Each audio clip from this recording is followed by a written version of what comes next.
13वीं पुतली कीर्तिमती ने इस प्रकार कथा कही। एक बार राजा विक्रमादित्य ने एक महाभोज का आयोजन किया। उस भोज में असंख्य विद्वान, ब्राह्मण, व्यापारी तथा दरबारी आमंत्रित थे। भोज के मध्य में इस बात पर चर्चा चली कि संसार में सबसे बड़ा दानी कौन है। सभी ने एक स्वर से विक्रमादित्य को दुनिया का सर्वश्रेष्ठ दानवीर घोषित किया। राजा विक्रमादित्य लोगों के भाव देख रहे थे। तभी उनकी नजर एक ब्राह्मण पर पड़ी जो अपनी राय नहीं दे रहा था, लेकिन उसके चेहरे के भाव से स्पष्ट प्रतीत होता था कि वह सभी लोगों के विचार से सहमत नहीं है। विक्रम ने उससे उसकी चुप्पी का मतलब पूछा तो वह डरते हुए बोला कि सबसे अलग राय देने पर कौन उसकी बात सुनेगा। राजा ने उसका विचार पूछा तो वह बोला कि वह असमंजस की स्थिति में पड़ा हुआ है। अगर वह सच नहीं बताता तो उसे झूठ का पाप लगता है और सच बोलने की स्थिति में उसे डर है कि राजा का कोपभाजन बनना पड़ेगा। अब विक्रम की जिज्ञासा और बढ़ गई।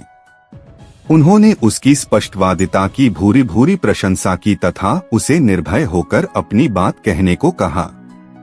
तब उसने कहा कि महाराज विक्रमादित्य बहुत बड़े दानी हैं। यह बात सत्य है, पर इस भूलोक पर सबसे बड़े दानी नहीं। यह सुनते ही सब चौंके। सबने विस्मित होकर पूछा, क्या ऐसा हो सकता है?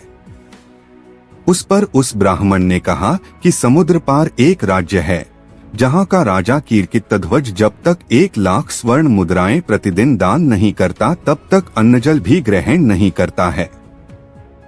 अगर यह बात असत्य प्रमाणित होती है तो वह ब्राह्मण कोई भी दंड पाने को तैयार था। राजा के विशाल भोज कक्ष में निस्तब्धता छा गई। ब्राह्मण ने बताया कि कीर्तिध्वज के राज्य में वह कई दिनों तक रहा और प्रतिदिन स्वर्ण मुद्रा लेने गया। सचमुच ही कीर्तिध्वज 1,00,000 स्वर्ण मुद्राएं दान करके ही भोजन ग्रहण करता है। यही कारण है कि भोज में उपस्थित सारे लोगों की हाँ में हाँ उसने नहीं मिलाई। राजा विक्रमादित्य ब्राह्मण की स्पष्टवादिता से प्रसन्न हो गए और उन्होंने उसे पारितोषिक देकर सादर विदा किया। ब्राह्मण के जाने के बाद राजा विक्रमादित्य ने साधारण वेश धरा और दोनों बेतालों का स्मरण किया। जब दोनों बेताल उपस्थित हुए तो उन्होंने उन्हें समुद्र पार राजा कीर्तिध्वज के राज्य में पहुंचा देने को कहा। बेतालों ने पलक झपकते ही उन्हें वहां पहुंचा दिया। कीर्तिध्वज के महल के द्वार पर पहुंचने पर उन्होंने अपना परिचय उज्जैनी नगर के एक साधारण नागरिक के रूप में दिया तथा कीर्तिध्वज से मिलने की इच्छा जताई। कुछ समय बाद जब वे कीर्तिध्वज के सामने उपस्थित हुए तो उन्होंने उसके यहाँ नौकरी की मांग की। कीर्तिध्वज ने जब पूछा कि वे कौन सा काम कर सकते हैं तो उन्होंने कहा, जो कोई नहीं कर सकता वह काम वे कर दिखाएंगे। राजा कीर्तिध्वज को उनका जवाब पसंद आया और विक्रमादित्य को उसके यहाँ नौकरी मिल गई। वे द्वारपाल के रूप में नियुक्त हुए। उन्होंने देखा कि राजा कीर्तिध्वज सचमुच हर दिन 1,00,000 स्वर्ण मुद्राएं जब तक दान नहीं कर देता अन्नजल ग्रहण नहीं करता है। उन्होंने यह भी देखा कि राजा कीर्तिध्वज रोज शाम को अकेला कहीं निकलता है और जब लौटता है तो उसके हाथ में 1,00,000 स्वर्ण मुद्राओं से भरी हुई थैली होती है। एक दिन शाम को उन्होंने छिपकर कीर्तिध्वज का पीछा किया। उन्होंने देखा कि राजा कीर्तिध्वज समुद्र में स्नान करके एक मंदिर में जाता है और एक प्रतिमा की पूजा अर्चना करके खौलते तेल के कड़ाह में कूद जाता है। जब उसका शरीर जल भुन जाता है तो कुछ जोगनियां आकर उसका जला भुना शरीर कड़ाह से निकालकर नोच नोच कर खाती हैं और तृप्त होकर चली जाती हैं। जोगनियों के जाने के बाद प्रतिमा की देवी प्रकट होती है और अमृत की बूंदें डालकर कीर्तिध्वज को जीवित करती हैं। अपने हाथों से 1,00,000 स्वर्ण मुद्राएं कीर्तिध्वज की झोली में डाल देती हैं और कीर्तिध्वज खुश होकर महल लौट जाता है। प्रातः काल वही स्वर्ण मुद्राएं वह याचकों को दान कर देता है। विक्रम की समझ में उसके नित्य 1,00,000 स्वर्ण मुद्राएं दान करने का रहस्य आ गया।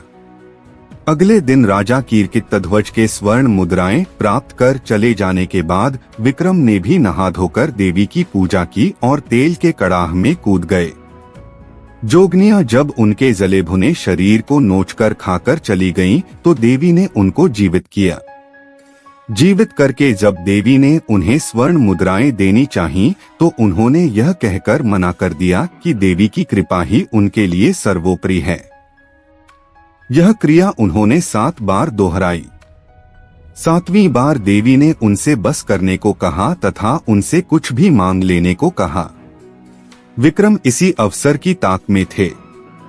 उन्होंने देवी से वह थैली ही मांग ली जिससे स्वर्ण मुद्राएं निकलती थीं। जो ही देवी ने वह थैली उन्हें सौंपी, चमत्कार हुआ। मंदिर, प्रतिमा सब कुछ गायब हो गया। अब दूर तक केवल समुद्र तट दिखता था। दूसरे दिन जब कीर्तिध्वज वहां आया तो बहुत निराश हुआ। उसका वर्षों का 1 लाख स्वर्ण मुद्राएं दान करने का नियम टूट गया। वह अन्नजल त्याग कर अपने कक्ष में असहाय पड़ा रहा।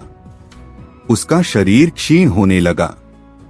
जब उसकी हालत बहुत अधिक बिगड़ने लगी तो विक्रम उसके पास गए और उसकी उदासी का कारण जानना चाहा।